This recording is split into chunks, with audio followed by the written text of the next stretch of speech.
Muy buenas noches tengan, queridos invitados. En esta ocasión vamos a hablar un poco respecto a la situación epidemiológica de la viruela del mono en El Salvador.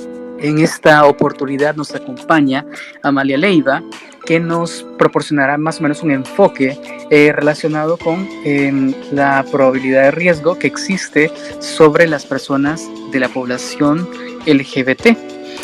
Particularmente, según lo informó la Organización Mundial de la Salud el pasado 23 de julio, la viruela del mono se ha declarado como una emergencia sanitaria, ¿verdad? Y hasta la fecha son aproximadamente 27,000 casos confirmados, lo cual hace constar la problemática mundial, ¿verdad? Una enfermedad que se transmite con cierta facilidad, y las vías de transmisión son particularmente el contacto físico y el contacto con fluidos corporales, entre otras cosas, ¿verdad? Básicamente es una enfermedad que también algunas personas han juzgado que llegó para quedarse. Nos gustaría que des tu presentación, Amalia. Es un gusto tenerte en esta ocasión. Claro que sí, muchísimas gracias por la invitación al periódico digital Contrapunto y a toda la audiencia que en esta ocasión se va a unir a esta conversación que tenemos como que no deberíamos de pasar por alto. Yo soy Amalia Leiva, activista y defensora de derechos humanos. También formé parte de la reunión de alto nivel el año pasado para la nueva agenda para la respuesta al VIH y al VIH avanzado, en donde los estados han firmado una nueva agenda para poderle poner fin al estigma y a la discriminación basados por el VIH y el VIH avanzado. Nuevamente ahora nos enfrentamos a una nueva ola de desafíos y retos que tienen que ver con el tema de la salud pública, teniendo que ver la viruela símica, una enfermedad que no es para nada nueva según las fuentes del registro de la Organización Mundial de la Salud. Esta enfermedad fue identificada en 1970 con 2 cepas genéticamente desarrolladas, pero muy diferenciadas unas de otras. Y la pregunta que nos hacemos el día de hoy, ¿será que las personas LGBT, a raíz de los hilos que muchos médicos han hecho y de las fuentes que han tomado, van a generar nuevamente estigma y discriminación en contra de las personas LGBTI que puedan afrontar la enfermedad? Pues ya la OMS descartó todos los mitos que se están llevando a cabo por culpa de la viruela del mono y el impacto que está teniendo en contra de las poblaciones históricamente vulnerables. Así que de eso vamos a estar hablando el día de hoy. Con la audiencia que tengamos, yo lo dije el día de ayer, me parece que es importante no ignorar este tema porque ya hay 2 casos positivos, uno en Guatemala y hay otros en México, y recordemos que en este espacio vamos a estar hablando de la forma en la que esta enfermedad se contagia, vamos a estar hablando de qué es la viruela símica, vamos a estar hablando de cuál es la forma de transmisión, cuál es el tratamiento y qué es lo que la OPS ha exhortado y ha recomendado a los estados. También vamos a hablar de los tratamientos y de cómo la viruela del mono no es una enfermedad por razones de orientación sexual e identidad de género, y también vamos a estar dándole un brochazo a los lineamientos técnicos para la detención y control de los casos de viruela símica adquiridos por el gobierno de El Salvador en julio de este año. Por supuesto, lo ha dicho de manera perfecta Amalia. Te agradecemos más que todo la introducción que nos has hecho sobre el sumario de temas que vamos a estar desarrollando. Informarles que justamente hemos obtenido el informe de los lineamientos técnicos para la detención y control de la viruela símica. Este documento responde evidentemente a la situación epidemiológica, y vale decir que ha sido el Ministerio de Salud, el instituto, básicamente la institución pública, que ha divulgado el informe al menos unos 15 días antes de la divulgación de la pandemia como un problema sanitario a nivel internacional. Quisiéramos comenzar a hablar, ¿verdad? La viruela símica, ya la había comentado Amalia Leiva, justamente es una enfermedad que comenzó a discutirse a inicios de año y comenzó a, por así decirlo, generar preocupación durante el mes de mayo, cuando los primeros casos fueron reportados en Reino Unido, ¿verdad? Esa particularidad que geográficamente no representaba, ¿verdad? Al Reino Unido, las primeras infecciones que tuvieron lugar el pasado 6 de mayo, ¿verdad? En cuanto a los lineamientos técnicos, hacen constar, al igual que la Organización Mundial de la Salud, y es el tema que nos compete, que este es un virus que no necesariamente se transmite exclusivamente, se deba, por así decirlo, transmitir a poblaciones sociales de diversidad sexual genérica. De hecho, hasta el momento no se ha demostrado si el virus se transmite por vía de semen o fluidos vaginales. Sin embargo, la organización advierte que uno de los métodos de transmisión evidentemente es el contacto sexual, y por eso también advierte la preocupación, ¿verdad?, de generar o de tener un menor contacto físico, un menor contacto sexual. Claro que sí, hay que resaltar en primer lugar de que hay una red que opera a nivel de Facebook y Twitter de voces de médicos y expertos de la salud. En ningún momento mi posicionamiento como defensora y activista y que se ha involucrado en temas del derecho a la salud va a invalidar la opinión médica de un profesional, por supuesto que no, ese no es el espíritu de este espacio, sino que la razón de ser también de la participación en este espacio es para derrumbar esos mitos y para que los médicos dejen de estar ocupando su profesión médica profesional para seguir alimentando estigmas y seguir alimentando sesgos que en nada tienen que ver con los datos y las estadísticas que se tienen sobre la viruela símica en cuanto a relación a las personas con una orientación sexual o una identidad de género diferente. ¿Y por qué digo esto? Principalmente porque hace 45 años aproximadamente, este mismo episodio se vivió cuando la pandemia del VIH-Sida había llegado a la cúspide más grande en Estados Unidos y ya había llegado a muchos países de Europa y América. E inclusive la ignorancia y el alimentar sesgos personales tenían tanto impacto que incluso llegó a ser llamada la pandemia rosa. La pandemia rosa porque era ligada única y exclusivamente a personas LGBT y en este caso al grupo poblacional de HCH. Para quienes no saben qué es un HCH, son aquella categoría biocientífica médica que habla de hombres que tienen sexo con hombres, ya sean estos hombres heterosexuales, bisexuales, hombres que no se asuman con una orientación sexual diferente e inclusive meten adentro a las mujeres trans. Entonces esto, la pandemia rosa, como mal llamada le hacían a la pandemia del VIH, trajo consigo impactos negativos no solo al nivel de la calidad de vida de las personas LGBT. Recordemos que para cuando esa pandemia llegó a los Estados Unidos, había una gran lucha racial en Estados Unidos por los derechos de las personas negras y encima, si eras negra y LGBT, el estigma era sumamente el doble.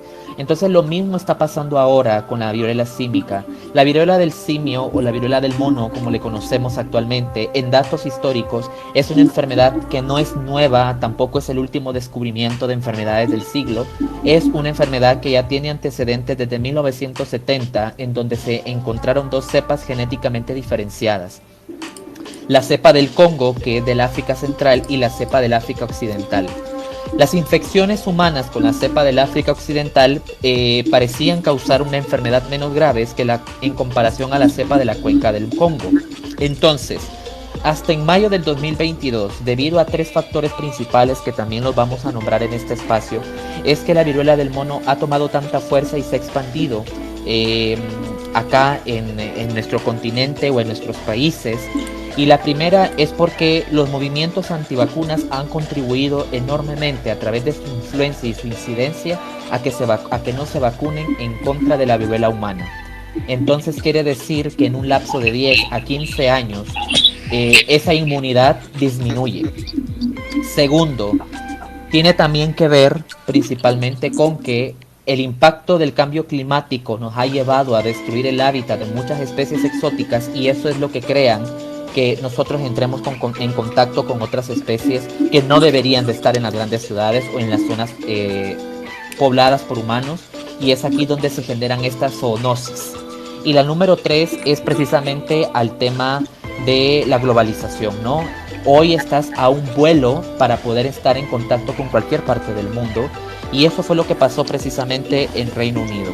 En Reino Unido, la persona que llevó esta variante de la viruela estaba en África, llega, tiene contacto con las personas. Recordemos que la forma más eficaz de contagio es que usted tenga contacto piel a piel con la llaga, que supura, y es ahí donde se generan los contagios. En ningún momento, ni el director general de la OMS y ninguna fuente oficial de la Organización Panamericana de la Salud ha establecido en ningún documento que la viruela del mono tenga algo que ver con la orientación sexual de las personas, y muchísimo menos con el estilo de vida que puedan tener. De hecho, me parece a mí que la viruela del mono nos viene a fortalecer una de las frases icónicas que se ocupaban en el pasado. Por ejemplo, cuando se puso una agenda estructural con el tema del VIH, decíamos: toda persona que tenga una vida sexualmente activa y no use un método de protección tiene altas probabilidades de adquirir el virus. Y lo mismo va a aplicar para la viruela del mono. Cualquier persona, indistintamente de su clase social, su zona geográfica, su orientación sexual o su ideología política, que tenga prácticas sexuales con parejas múltiples y no use un método de protección o no use métodos de prevención, va a adquirir la viruela del mono, sobre todo si la llaga todavía es muy pequeña y no hay signos visibles en el cuerpo. Entonces me parece a mí que el desafío va a ir creciendo con el tiempo, compañeros de Contrapunto, y para la audiencia que tenemos, el estigma social va a seguir creciendo. Tal vez ahorita la gente mire este tema como sin importancia y como de, ay no, es que este tema no tiene que ver conmigo porque eso es allá en Londres y que no sé qué. Pues ojalá que así fuera. El problema es que así pensábamos con el coronavirus. Estaba al otro lado del mundo, iniciando en Wuhan, China, y pues resulta ser que mató a millones de personas en todo el mundo en lo que va del 2022 hasta la fecha. Entonces, me parece a mí que tenemos que ponernos muy atentos para cuando el primer caso se dé en El Salvador. Y bueno, creo que no hace falta recordarles que la población no tiene la cultura necesaria o la educación para poder responder frente cuando hay una enfermedad que entra al territorio. Recuerdo muy bien las noticias del 2020 cuando en mayo se detectó el primer caso de coronavirus en El Salvador. La gente se hizo loca, se fueron a hacer grandes colas al súper, colapsaron todos los sistemas de compra para víveres y cosas de aseo, bañaban en lejía y en cloro y en detergente a las personas que identificaban como médicos o enfermeras que trabajaran en algún hospital público, no les querían dar ni dónde alquilar para que pudieran vivir. Entonces me parece que ¿qué va a pasar si hoy el Ministerio de Salud anuncia oficialmente que la viruela del mono ya está en el territorio nacional? Por supuesto, Malia, queríamos hablar un poco de los grupos sociales de riesgo. Ya habíamos hablado desde un principio, más o menos, de la forma de transmisión, y principalmente habíamos redundado en el tema de piel a piel, ¿verdad? Es una de las formas de transmisión más comunes, ¿verdad? Y por lo tanto, la organización recomienda el aislamiento preventivo en términos médicos, ¿verdad? Hay ciertos grupos sociales que al menos la Organización Mundial de la Salud ha definido como grupos de riesgo. Particularmente son los recién nacidos, los niños pequeños y las personas con inmunodepresión subyacente. Estas personas como tal, según lo indica, podrían llegar a morir por la infección. Entre otros grupos, las mujeres embarazadas, ¿verdad? O personas embarazadas. Estamos al tanto de que pueden ser tanto mujeres como hombres en términos de género, ¿verdad? También el feto en el útero al recién nacido durante o después del nacimiento, ¿verdad? O en la fase de lactancia.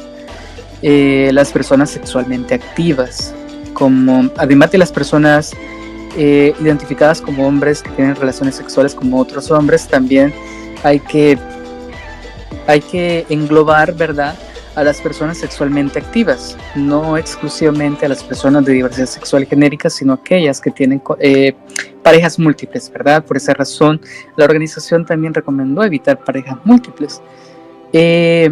Respecto al ámbito de por qué, por ejemplo, se identifica a la población LGBT como el mayor grupo portador, ya lo habíamos mencionado antes, pero considero que es necesario aclararlo, ¿verdad? La organización comenta, la Organización Mundial de la Salud informa que son las personas no heterosexuales efectivamente las que de alguna manera acuden a un diagnóstico o acuden a una comprobación de diagnóstico de la viruela del mono, ¿verdad? Estas tienen en todo caso un comportamiento más asertivo respecto a las personas heterosexuales que sí tienen un diagnóstico pero que no se lo hacen y que no acuden al médico. Pero quisiera que Amalia particularmente nos hable de grupos sociales de riesgo. Ya nos había hablado del sector de salud y efectivamente define la Organización Mundial de la Salud al ramo médico como uno de los grupos sociales más vulnerables. Pero que hay de aquellas personas con VIH, por ejemplo, ¿verdad? Aquellas personas que incluso tienen ITS, infecciones de transmisión sexual como el virus del papiloma humano, o también, por ejemplo, aquellas que se exponen a ese ITS por su trabajo, llamémosla, que no exclusivamente son el caso, trabajadoras sexuales, ¿verdad? O trabajadores sexuales también, ¿verdad? ¿De qué nos puedes hablar al respecto sobre estos dos grupos sociales particularmente, Amalia? Primero que nada, yo siempre me voy a mostrar solidaria y voy a prestar mi voz y voy a prestar toda mi capacidad técnica como activista y defensora y como intérprete de la pedagogía para poder respaldar y proteger los derechos humanos y sobre todo los derechos laborales del sector salud. Recordemos que ante toda crisis sanitaria y que tenga que ver con el tema de salud, es el cuerpo médico que está de primera línea la que sufre el impacto mayoritario de todo el desabasto de medicamento que puede haber, del no cumplimiento de los lineamientos, de la no respuesta efectiva y temprana ante los primeros casos de la viruela del mono. Entonces, a mí me preocupa mucho el cuerpo médico, porque ya nos dimos cuenta que ante toda crisis son el cuerpo médico y las poblaciones históricamente vulnerables las que ponen los cuerpos y las víctimas y los números rojos ante todas estas crisis. Quisiera también decir de que los grupos poblacionales identificados en El Salvador, según el Ministerio de Salud, ante la crisis última que nos dejó la pandemia del COVID-19, se catalogan primero en el cuerpo médico, por supuesto que sí, que está de primera línea y que tienen que afrontarlo. Segundo, están las personas con alguna enfermedad crónico-degenerativa, llámese el VIH, algún tipo de hepatitis, algún tipo de tuberculosis, algún tipo de cáncer, o también las personas que están inmunodeprimidas. También otro de los grupos son las personas en condición de discapacidad, personas que tienen un diagnóstico VIH positivo, y también se identifican dentro de los grupos poblacionales en mayor vulnerabilidad ante una crisis sanitaria causada por la viruela símica. Se encuentra principalmente la población LGBT, que tiene un comportamiento positivo a la hora de buscar un diagnóstico y tratamiento temprano de la viruela símica en comparación con otros países, y también las personas que ejercen el trabajo sexual. ¿Qué es lo que va a pasar con la viruela del mono? Pues con la viruela del mono va a pasar lo que ha pasado toda la vida, va a pasar lo que ha pasado siempre. Se va a generar un estigma, una falsa información, se va a crear un enemigo imaginario sobre lo que es la viruela del mono. Y recordemos que, y esto sí me encantaría decirlo, no sé si el espacio, sí ya vi que el espacio está siendo grabado, me encantaría decir que esta no es una viruela común, esta es una viruela símica, es una zoonosis. Y para quienes no saben qué es lo que significa una zoonosis, les invito a que busquen esa información. Una cosa es la viruela humana y otra cosa es la particularidad que tiene la viruela símica. La viruela símica es una zoonosis, es decir, es una enfermedad que se presenta en ciertas especies animales, pero que ahora ha mutado y afecta a los seres humanos también. Entonces, tenemos que entender que estas poblaciones principalmente son las que más se ven afectadas. Pero ahora también hablemos de los otros impactos que tienen las crisis sanitarias y de salud a nivel nacional. Primero es el impacto social, segundo el impacto económico y tercero el impacto directo en la calidad y desarrollo de vida de las personas que afrontan la infección.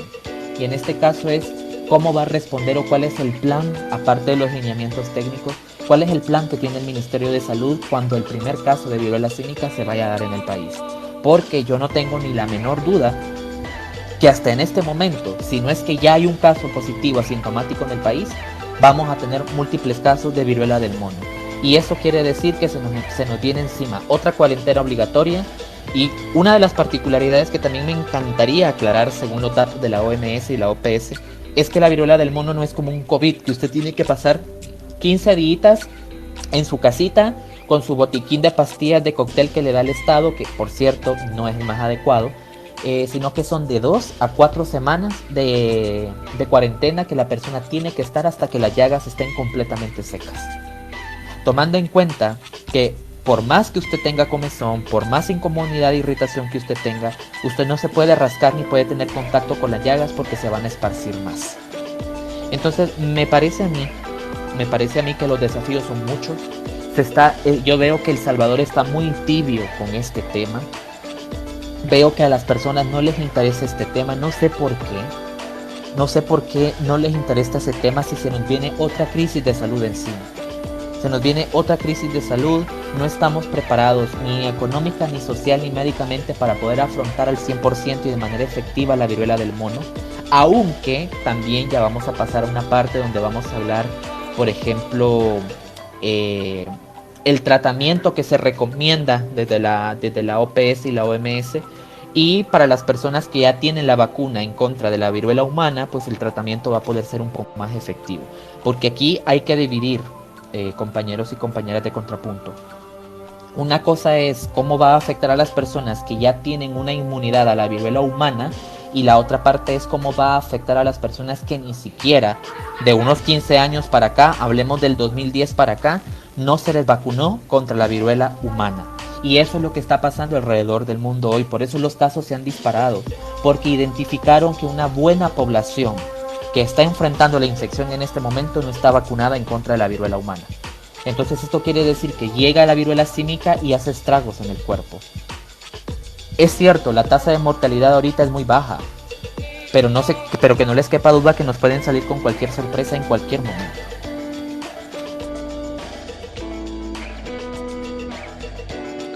Por supuesto, Amalia. Hay una pregunta que quedó bastante acertada. ¿Qué va a pasar cuando tengamos el primer caso de la viruela símica? Tenemos que ser conscientes que también existen casos que son indefectiblemente que están en subregistros, ¿verdad? O que no están registrados, ¿verdad? Aquellos casos que no forman parte del sistema de salud.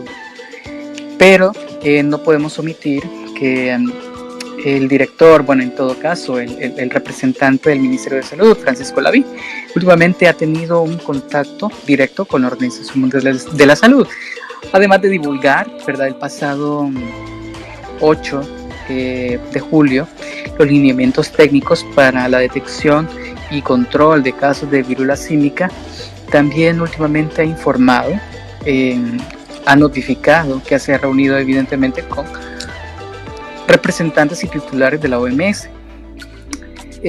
Particularmente informó que ya están dándole capacitación o abordaje a aquellas unidades, ¿verdad?, aquel personal médico que debería estar en todo caso capacitado. Según lo cita, está capacitado a todo el personal y las oficinas sanitarias internacionales que mantienen la vigilancia epidemiológica en toda la frontera, ¿verdad? Está en todo caso, yo lo interpretaría como una declaración de intenciones, ¿verdad? Todavía no se ha demostrado.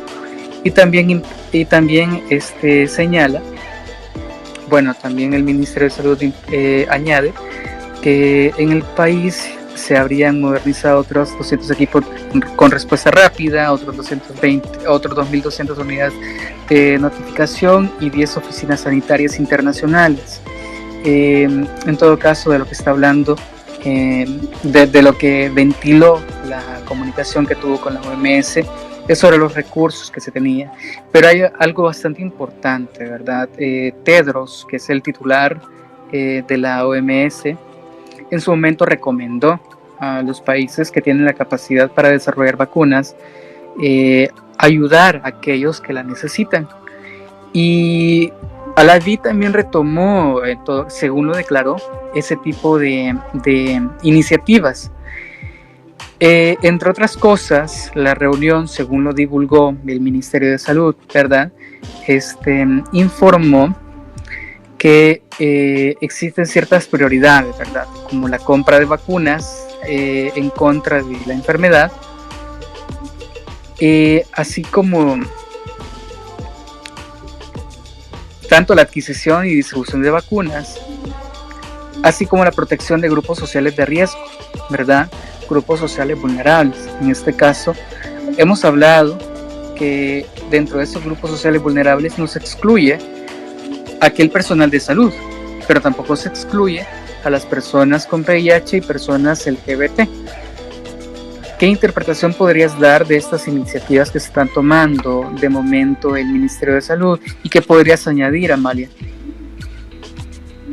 Bueno, yo voy a decirte que ningún plan es perfecto.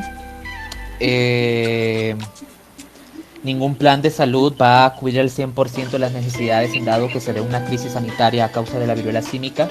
Sin embargo, me parece que eso mismo fue lo que dijeron para el COVID-19. Dijeron que estaban preparados, dijeron que habían modernizado no sé cuánto, que habían generado tanto presupuesto. Dijeron exactamente lo mismo y vimos que los resultados fueron sumamente desastrosos, tomando en cuenta que hasta el día de hoy todavía muchas organizaciones de derechos humanos y también organismos internacionales le siguen preguntando a El Salvador cuáles son verdaderamente los datos oficiales por decesos por COVID-19. Entonces yo no me quiero imaginar, tomando en cuenta que la viruela símica puede ser transmitida vía vertical, porque aquí lo dice muy claramente, que la transmisión también se puede dar incluso a través de la placenta, es decir, a través de la vía vertical. Yo no me quiero imaginar qué es lo que va a pasar con tanto recién nacido que podamos tener en algún momento de la historia con un contagio masivo de viruela símica. ¿Cuáles van a ser los planes también para ese tipo de respuesta? Es decir, la capacitación es muy buena, adoptar los lineamientos por supuesto que es muy bueno, que generar el presupuesto necesario para poder darle respuesta a la viruela también es muy buena, pero eso no quiere decir que vaya a resolver el problema de salud. Recordemos que nada menos en el mes de junio y julio, con las tormentas que estuvieron cayendo, nos dimos cuenta que no tenemos una red hospitalaria preparada para otra crisis más. Y yo no sé hasta cuándo van a terminar las lluvias. Y si la viruela nos llega a agarrar en el verano, pues vamos a ser muy bendecidos. Y es que hay mucho tener suerte. Pero no tenemos una red hospitalaria preparada para dar respuestas a tantos casos que se nos puedan venir de viruela del mono. Y esto yo no lo estoy diciendo porque yo tenga una opinión a favor o en contra del gobierno. Lo estoy tomando a raíz de las pruebas que tenemos de cómo se desmantelaron varios hospitales de la red nacional por causa de las lluvias.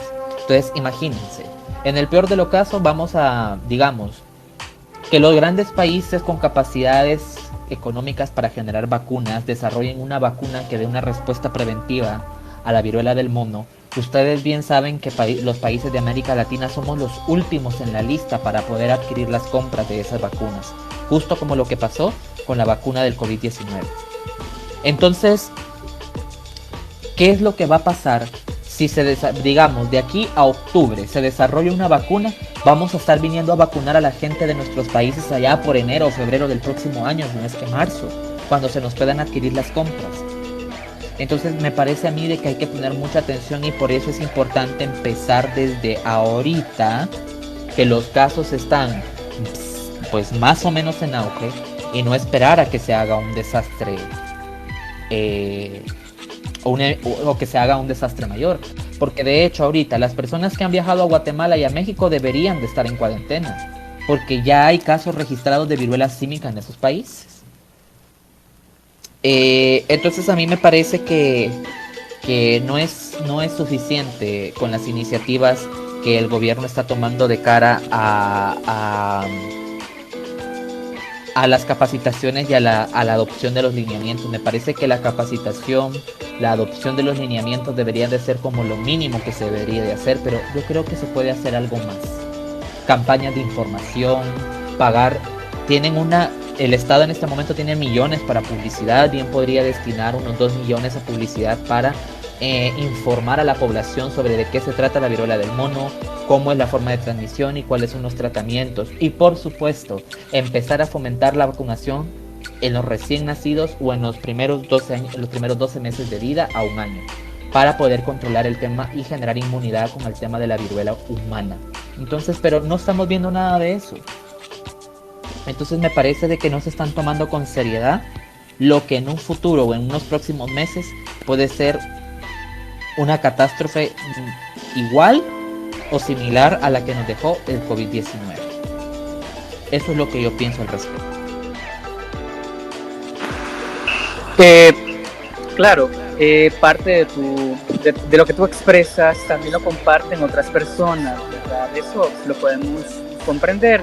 Sin embargo, hay hechos que también hacen, nos hacen tomar conciencia de que la situación epidemiológica, al menos por parte de... Permíteme un segundo. Claro.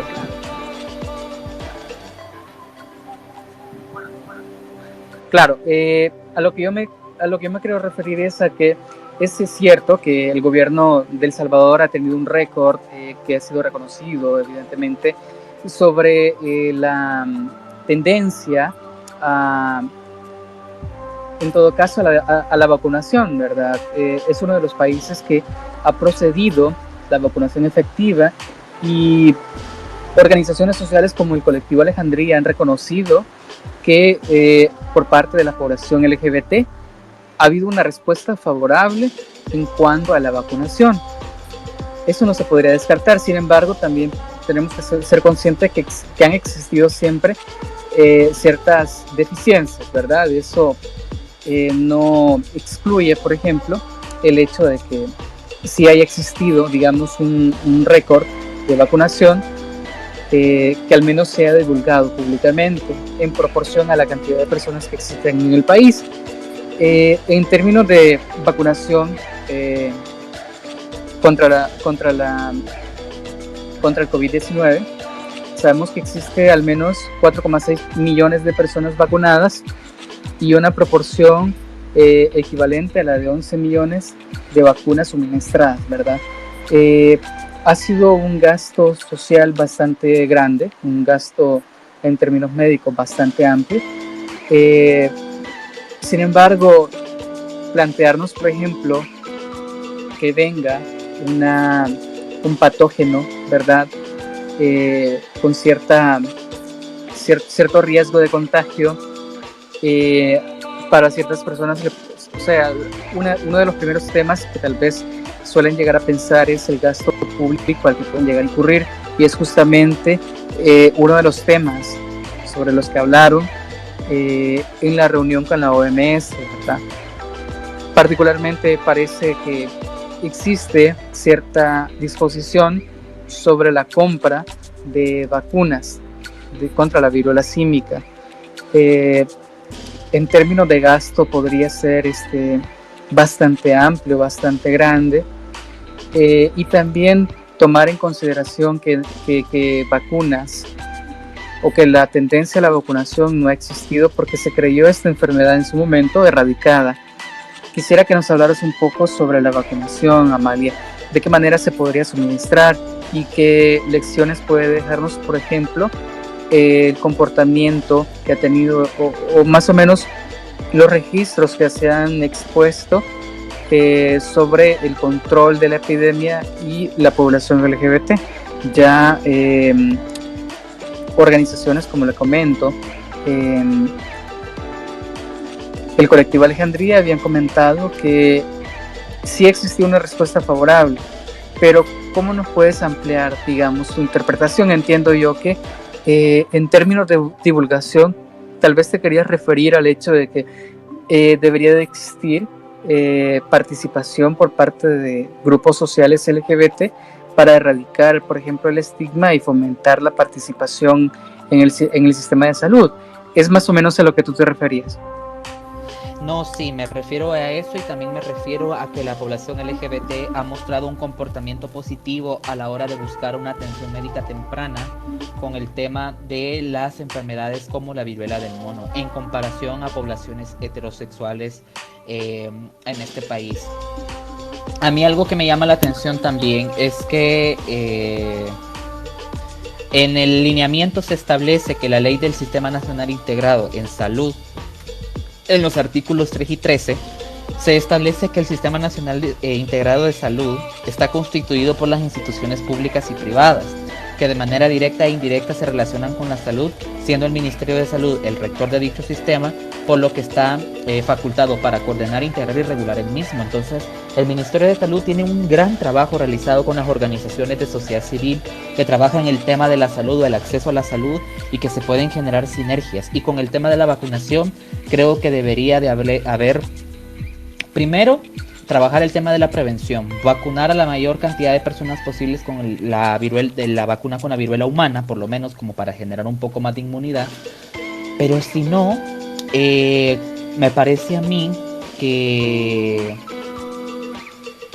la ley nos faculta muy bien en los artículos 129 y 130 del Código de Salud, donde se declara de interés público las acciones permanentes contra las enfermedades que pueden ser transmisibles o que tienen una característica por zoonosis.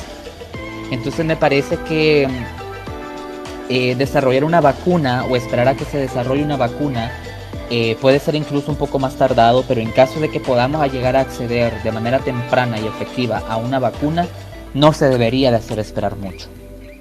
No se debería de hacer esperar mucho y debería de existir un plan de vacunación en caso de que llegue a salir una vacuna. Aunque claro, aquí en los tratamientos para la viruela del mono nos dicen que según los Centros para el Control y Prevención de Enfermedades de Estados Unidos, CDC, la viruela puede ser transmisible de personas, pero este virus ya se están desarrollando los primeros fármacos y la estrategia aplicada para la vacunación de la viruela del mono se llama vacunación en anillo y consiste que tras detectar un caso sospechoso se utiliza un rastreo estricto de los contactos a quienes se inmuniza de la enfermedad.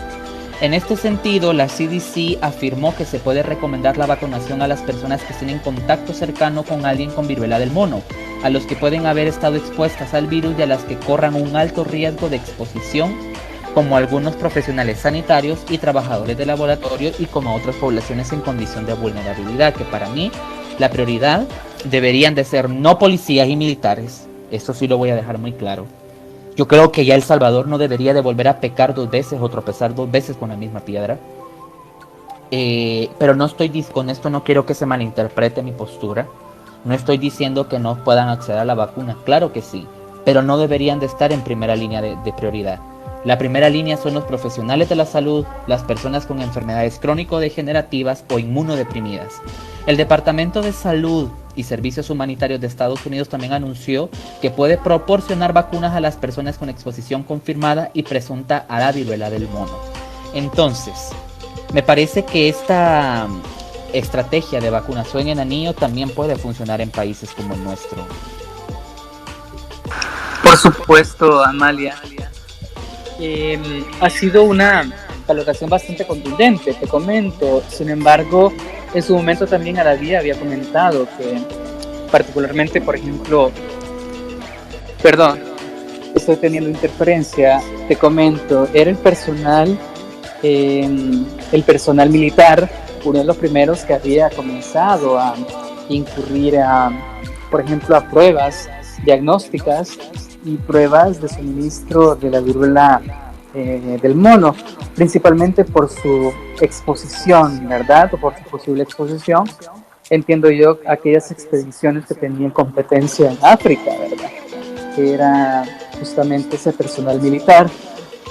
Pero yo quisiera que me profundizaras un poco. ¿Cuál debe ser, por ejemplo, el papel o cuál debería ser el papel de participación de las personas y grupos o organizaciones LGBT y de defensa de derechos humanos en el ámbito de la viruela del mono, en el ámbito de la salud pública? Se ha discutido, por ejemplo, hasta el 2020, 2021, que las organizaciones sociales tenían ese rol, ¿verdad? Que era complementario, donde el sistema de salud público no podía acceder. Hay particularmente un documento que se logró desarrollar en el año 2016 y que muy poco se habla al respecto, sobre los lineamientos técnicos para la atención integral en salud de población LGBT. Básicamente habla del tratamiento que se tiene que tener, la atención no excluyente o no discriminativa hacia personas de diversidad sexual, y también considera el hecho de que son personas, sobre todo personas transgénero y transexuales, las que se hormonizan y tienen un estatus de salud particular. Pero particularmente yo te quiero consultar a ti, si tal vez no se habla mucho a nivel de organizaciones sobre este manual, cómo debería abordarse, ¿verdad? Y cuál debería ser el rol que tendrían las organizaciones sociales sobre el sistema de salud. Mira, yo creo que principalmente las organizaciones de sociedad civil tienen un rol muy importante con el tema de la concienciación, con el tema de la información y con el tema de generar estrategias hacia la prevención y no exposición de la viruela del mono. Así que no podemos decir que el rol de las organizaciones de sociedad civil puede ser meramente complementario, sino que es un rol muy importante, sobre todo porque trabajan de cerca con las poblaciones que ya hemos identificado como poblaciones en mayor riesgo de vulnerabilidad. Y una cosa es los militares que están en misión en África o en otros países donde ya hay un número de casos interesante, y otra es venir al país, a El Salvador, a darles un número de prioridad cuando realmente no lo son. Vuelvo y repito, con esto no estoy diciendo que no tengan derecho a acceder a la vacuna o al tratamiento, por supuesto que sí, pero en lo que estamos definiendo si lo merecen, deberían de ser, una población prioritaria o no, hay otras poblaciones que se nos pueden morir o pueden salir más afectadas.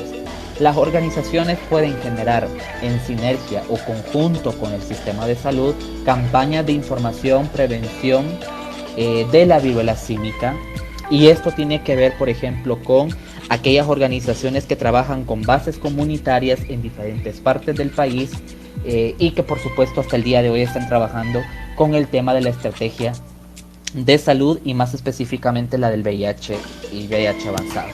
Entonces me parece a mí que el abordaje o la estrategia debería de ser esa. Las organizaciones tienen un gran alcance, sobre todo aquellas que tienen presencia territorial o que tienen un gran alcance con su número de usuarios que reciben servicios de las organizaciones, y no meramente verlo como de buenos y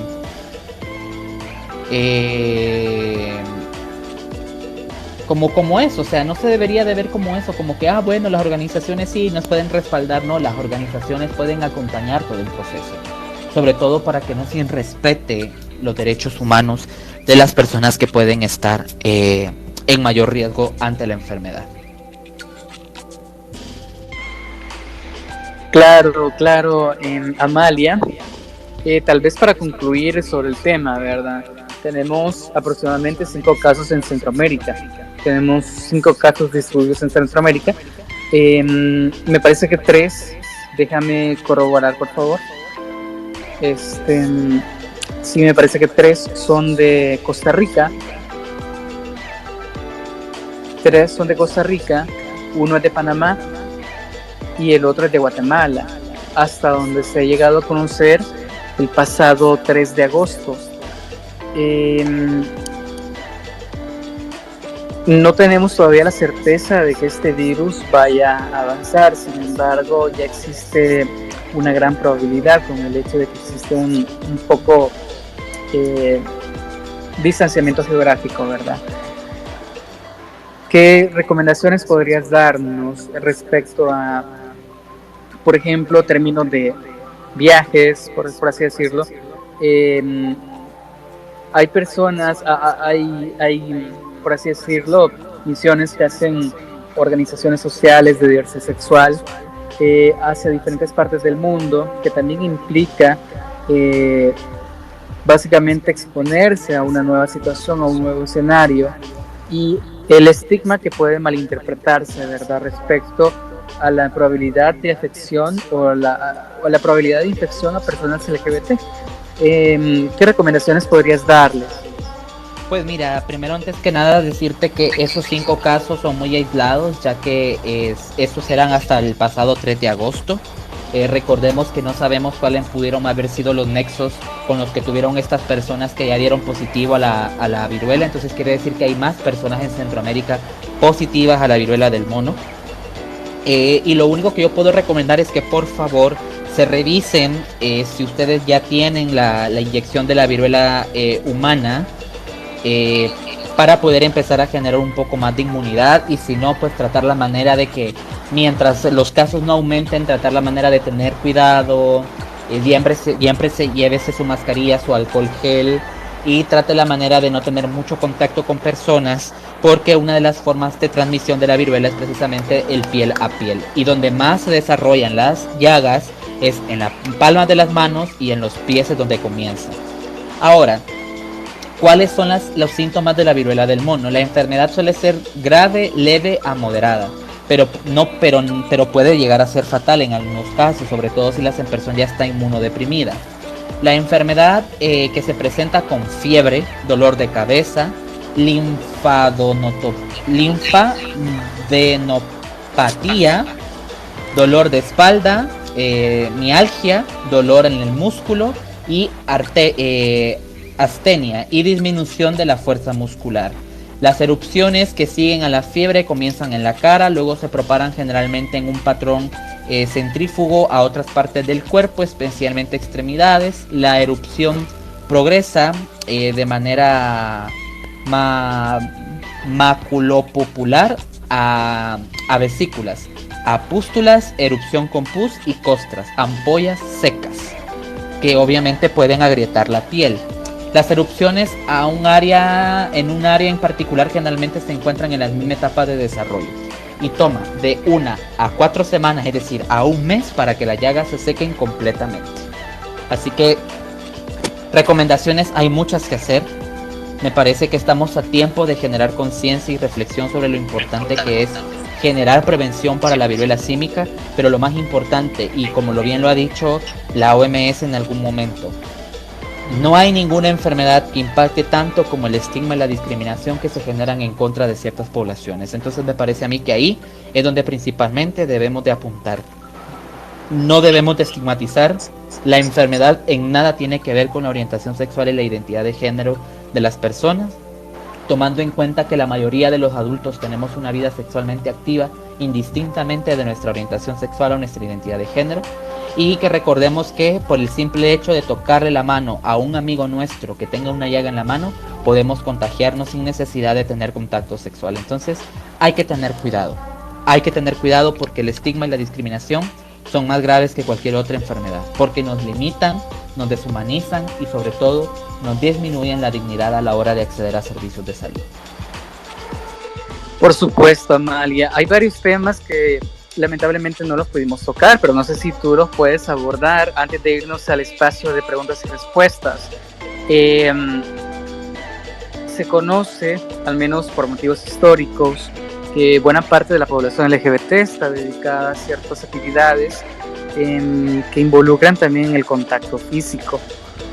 Y otro sector social identificado como trabajadoras sexuales forma parte obviamente del mercado, o en todo caso del trabajo sexual, y es probable que también pueda llegar a